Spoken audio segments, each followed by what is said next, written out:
Hello বন্ধুরা, তোমরা কেমন আছো? আশা করছি ভালো আছো।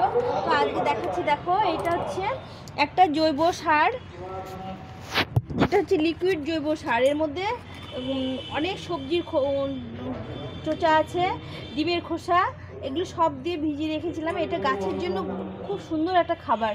তো আমি এটাকে মোটামুটি 15 দিনের মতো ভিজিয়ে রেখেছি। দেখো কোনো গন্ধ নেই, কিছু নেই, এইভাবে একদম সুন্দরভাবে ভিজে গেছে, পচে গেছে, মানে পচে গেছে কিন্তু গন্ধ বেরোয়নি। দেখো কত সুন্দর হয়েছে। এটাকে দৈনিক ঘেটে দিতে হবে, প্রতিদিন একবার করে লাঠি দিয়ে ঘেটে দিতে হবে। এইটা এক বালতি জলের সঙ্গে 1 মগ করে, মানে 1 লিটার জল মিশিয়ে দিলে খুব সুন্দর একটা গাছের খার হয়ে যায়। এটা থেকে অনেক রকম পুষ্টি পায়, যেগুলো আমাদের ফুল ফল গাছের প্রয়োজন। আমি আর অন্য সার বেশি ব্যবহার করি না। তো এইভাবে আমি সার করছি। কিভাবে করছি তোমরা সঙ্গে থাকো, দেখো এই সারটাকে আমি কিভাবে তৈরি করেছি। দেখছি কত সুন্দর কালার হয়েছে, কত সুন্দর হয়েছে, কোনো গন্ধ নেই, একদম সুন্দরভাবে সারটা তৈরি হয়ে গেছে।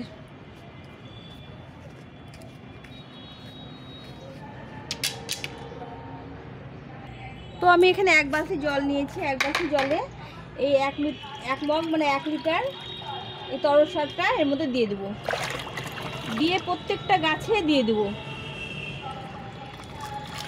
এভাবে করে নিয়ে প্রত্যেকটা গাছে দেবো।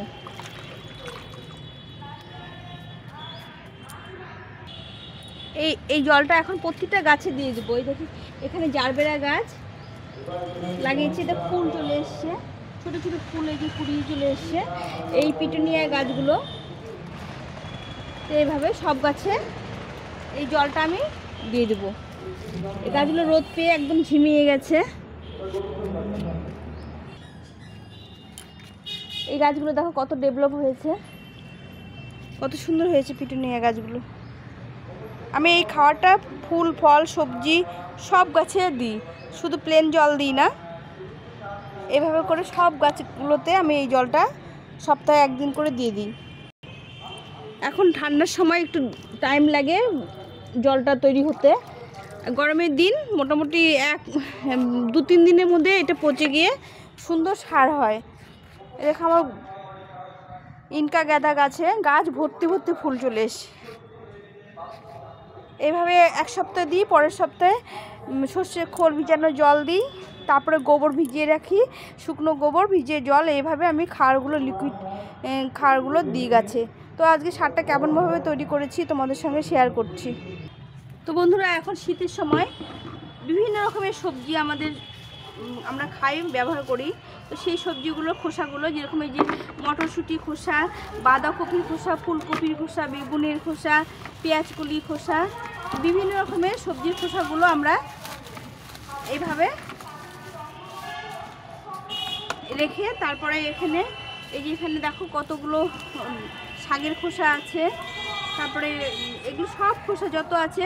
আর সবচেয়ে বেশি ভালো পটাশের কাজ করে, এই যে কলার থোড়গুলো এনেছিল, সেই থোড়ের খোসা, এগুলো সবগুলোকে আমরা এক জায়গায় করে, তারপরে এই যে পুজো করা ফুলগুলো, এগুলো সব দিয়ে দেব।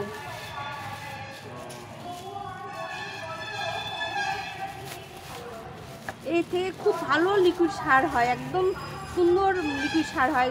এগুলো সব পচে গিয়ে একটা জল দিয়ে তৈরি হয়। সেই জলটা এখানে পেঁয়াজ রসুনের খোসা নিয়েছি, আজকে এখানে পেঁয়াজের খোসা নিয়েছি।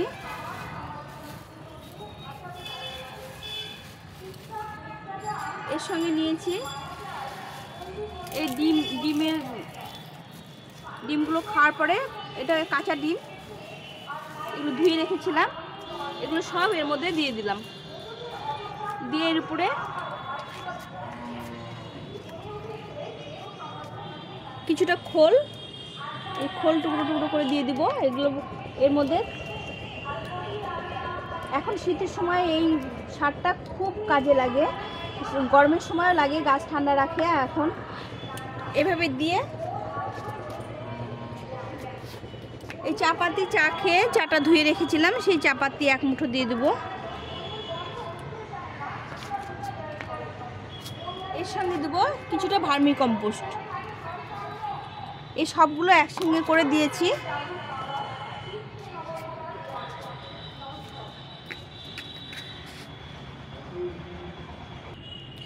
এখন এটা জল দিয়ে দেবো, একটু গরম জল হলে বেশি ভালো হয়। তো আমি কাঁচা জল দিয়ে দিলাম আজকে।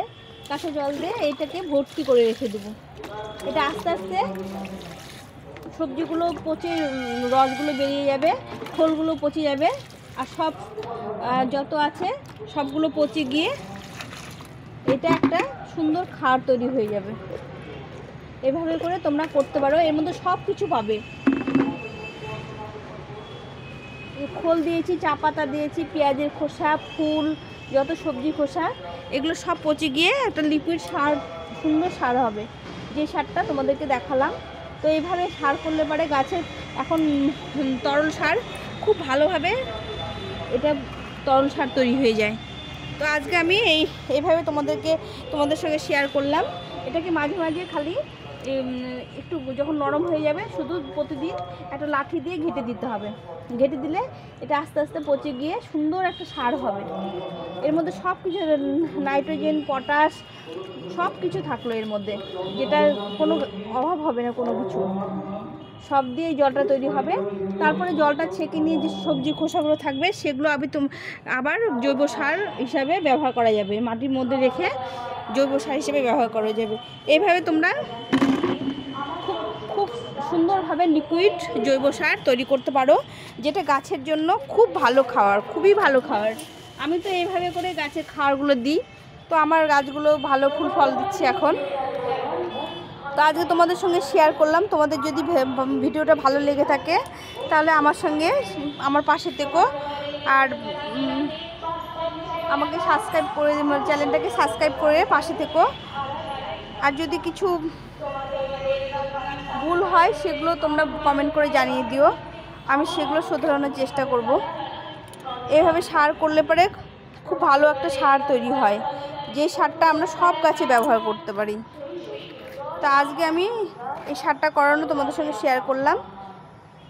তোমরা ভালো থেকো, সুস্থ থেকো, টাটা।